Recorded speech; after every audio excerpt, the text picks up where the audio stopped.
খাদ্য বিষক্রিয়ায় মৃত্যু হয়েছে সৌদি প্রবাসী মনির হোসেন, তার স্ত্রী স্বপ্না ও তাদের সন্তান নাইম হোসেনের। প্রাথমিক ময়নাতদন্তে এমনটাই জানিয়েছে পুলিশ।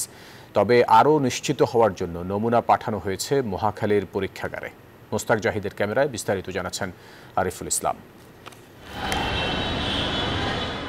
28 তারিখ শনিবার বিকাল 4:30টায় স্ত্রী, সন্তান ও কেয়ারটেকারকে নিয়ে মগবাজারের সুইট স্লিপ আবাসিক হোটেলে ওঠেন সৌদি প্রবাসী মনির হোসেন। এরপর বিকালের নাস্তার জন্য মগবাজার মোড়ের ভর্তা ভাত হোটেল থেকে নান রুটি ও সবজি কিনেছেন কেয়ারটেকার রফিকুল ইসলাম। ওদের কোনো কিছু ছিল না, আমাদের নান আর রুটি ছিল।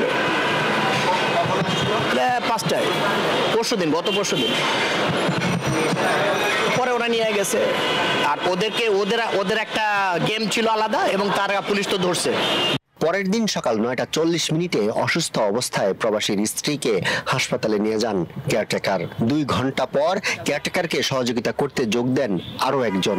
হাসপাতালে নিয়ে যাওয়া হয় মনিরকে, তবে অপরিচিত লোকটির পরিচয় এখনো জানা যায়নি। খাবার পানি টানি সবাই চাষা দিছে, আমরা কেউ দিই নাই। তারপরে মেয়েটা কাকে যেন ফোন দিল, একটা ছেলে আসলো, ওই ছেলে আর আমি দুজন ধরি হাসপাতালে 8 দিন হাসপাতালে নিয়ে গেলাম। পুলিশ বলছে কেয়ারটেকার রফিকুল ইসলামকে জিজ্ঞাসাবাদের জন্য পুলিশ হেফাজতে নেওয়া হয়েছে। কখন কি করতেছে, কখন যখন হোটেলে ঢুকলো, কখন বের হচ্ছে, কখন খাবার নিয়ে আসতেছে, কি এই বিষয়গুলো আমরা চুলচেরা বিশ্লেষণ করতেছি। অনেক বিষয় আমাদের কাছে সন্দেহজনক মনে হয়েছে, ওইসব জায়গায় আমরা হিট করতেছি, ওইসব জায়গায় কাজ করতেছি। প্রাথমিক ময়নাতদন্তে পুলিশ উল্লেখ করেছে বিষক্রিয়ায় তাদের মৃত্যু হয়েছে।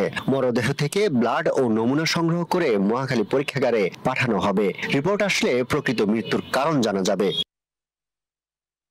আরিফুল ইসলাম, নিউজ 24, ঢাকা।